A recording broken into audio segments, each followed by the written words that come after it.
Hi guys, it's Amy with Aim to Plan, and today I am back with another setup video for my teacher planner, part 2.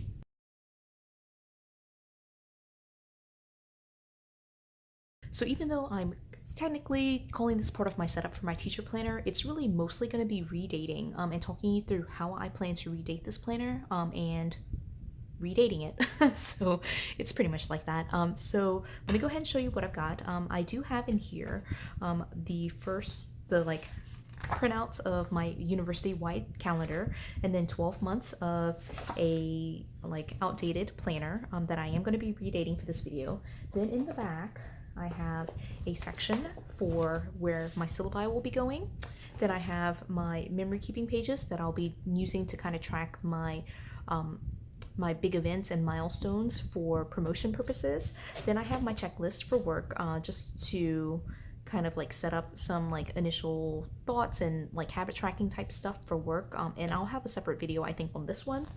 And then I have a note section, and so those are the big sections that I have in here. And so again, mostly this video is going to be redating and talking you through the redating process for this particular planner.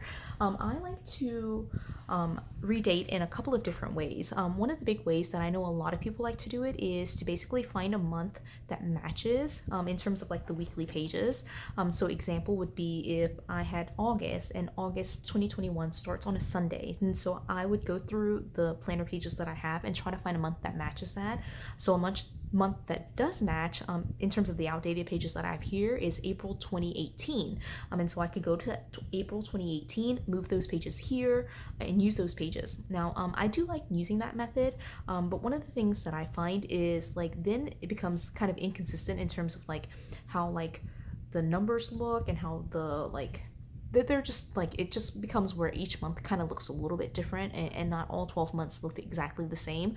And so what I did, I'll go ahead and show you. I went ahead and started trying to map out how many months, and running into the third month, February and March, those started on a different day that's not listed here. I can't remember exactly when it starts, but already I know just in the first 4 months that I would have 2 that would match up nicely and then 2 that wouldn't. And so I mean, I'm sure that as I go through the rest of it, I'll be able to find more that match, but already just with those first 4, it was a 50-50.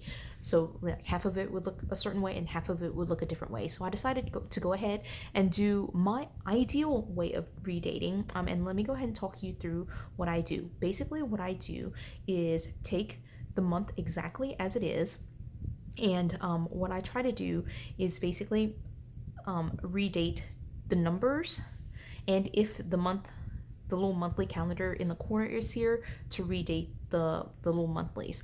Now it's very simple if you want to just use a different set of numbers, but one of the things that I really liked about these numbers was just the style of it.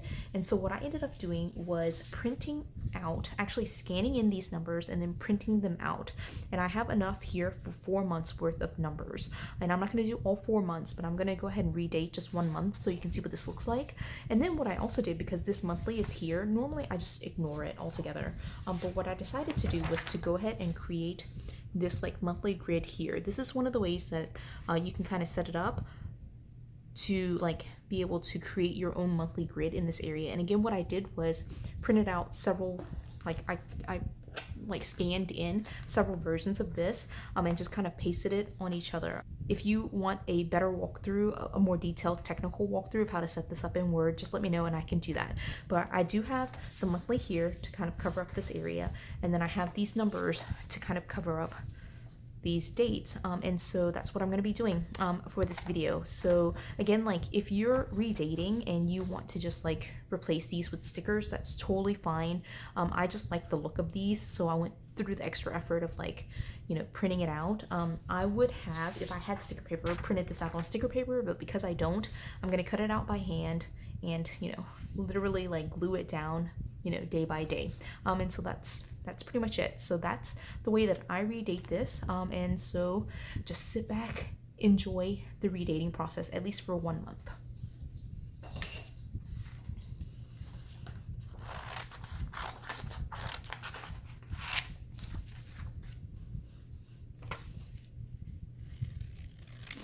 Oh, I guess I should go ahead and mention here, as I'm cutting this out, one of the ways that I like to do this is go ahead and cut out all the numbers, the date numbers as well as these numbers all at one time. And when I cut them out as closely as possible to like the number itself, so that way I don't lose the Thursday, Friday, Saturday, Sunday, like the day of the week here.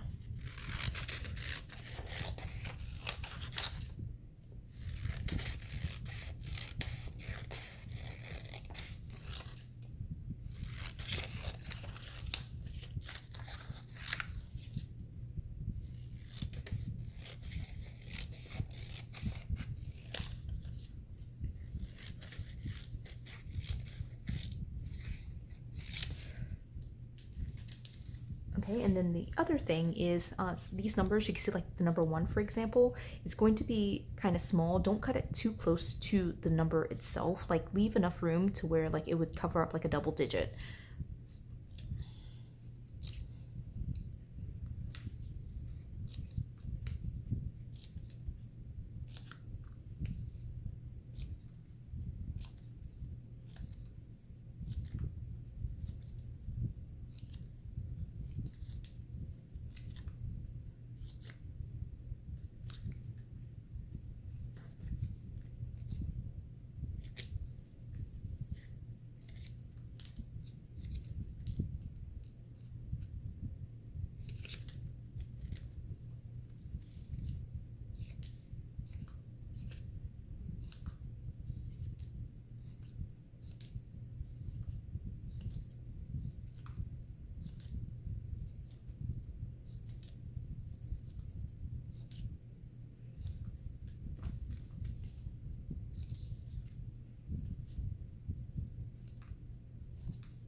Okay, so I have all of my numbers here. Let me move the scraps over to the side and set this up here. Now I'm gonna do the months. All right, so I don't actually know how many weeks I'll be doing here, but again, August starts on a Sunday.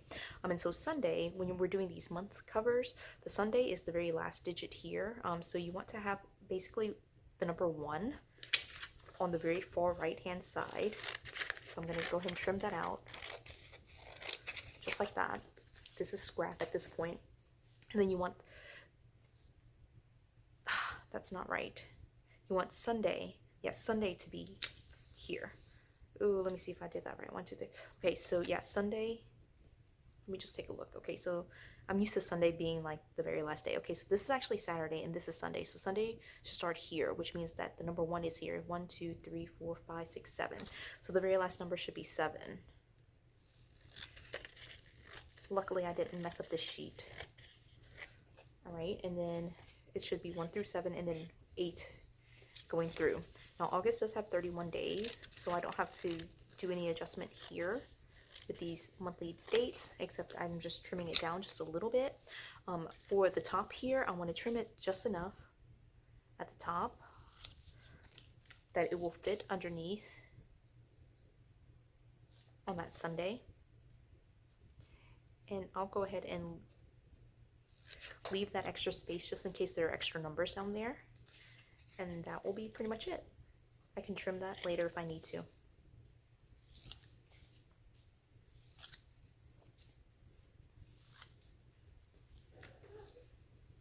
Okay, now the rest of it's just gluing it down, and this part will be sped up.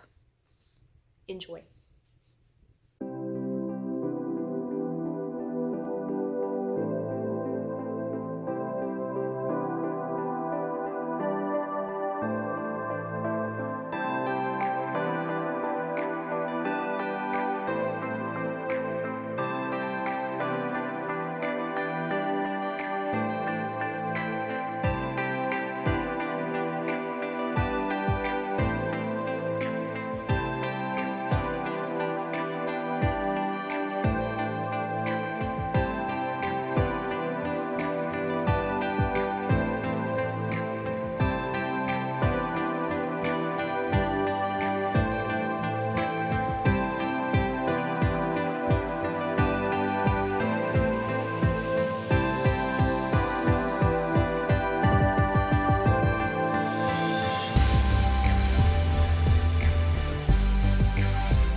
right at the very end there, I realized that August only needed like it needed a sheet less. So I pulled out that sheet. And the reason I know that is because 31st is on the Tuesday. And so that would go into the September spread. So I did pull out that one sheet. And the only other thing is that right here, this is a nitpicky thing, but this is August the 2nd. And so I don't need the July, August. So I might in the future, like basically scan this August and just kind of paste that right there. So I might or might not do that. It just really depends on whether I'm going to be that nitpicky about it. But I do have the 30th and the 31st. These two dates go into the September spread, and so that will be there. And so that's just me redating. And it's pretty much that straightforward in terms of redating it. At least for me, I enjoy redating, so I like the process of doing it. I do only redate 1 month at a time usually, although for this work planner I am planning to redate it just off camera for the other 11 months, so that way I can have it going. All right, so that's part 1 of redating. Let me go ahead and do part 2, which is redating the monthly. And because I am keeping the divider and the weekly pages for August, pretty much the entire monthly is outdated. So what I do here is basically white out this date right here, and I don't bother putting the new year. I'll just leave it blank. One of the things you'll notice is that it's kind of bubbling up, and that's from like all the extra pasting that I've done there. That's totally fine. And then here, what I do is usually I don't redate with using stickers. Although again, just for the purpose of this video, I do want to do it, I guess, semi-correctly. So I'm going to white it out.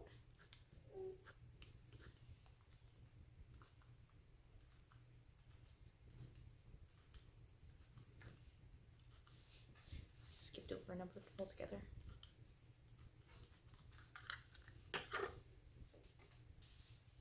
And then here I'm going to use these numbers. These came from the Girl Goals extension pack, but you can use any stickers that you have. And we're just gonna get these down. Again, August starts on Sunday.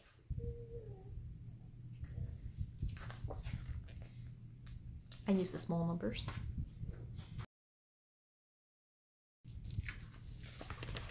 And I just line up the stickered portion of it into that square. And that's pretty much it. All right, speeding it up.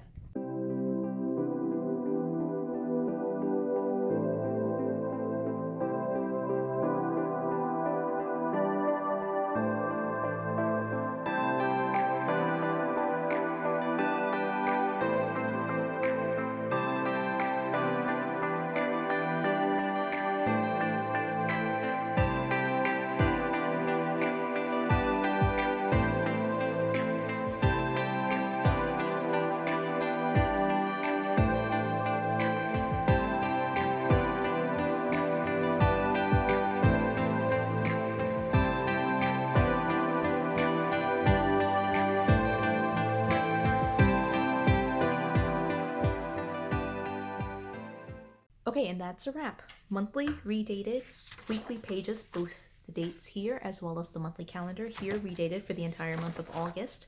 I did pull out one sheet that was in August that didn't need to be in here. August is a 4-week month, not a 5-week month, so I pulled that sheet out, and I'll probably have to save it and use it somewhere else in the planner just to make up for a difference somewhere else. But that's pretty much it, straightforward in terms of redating.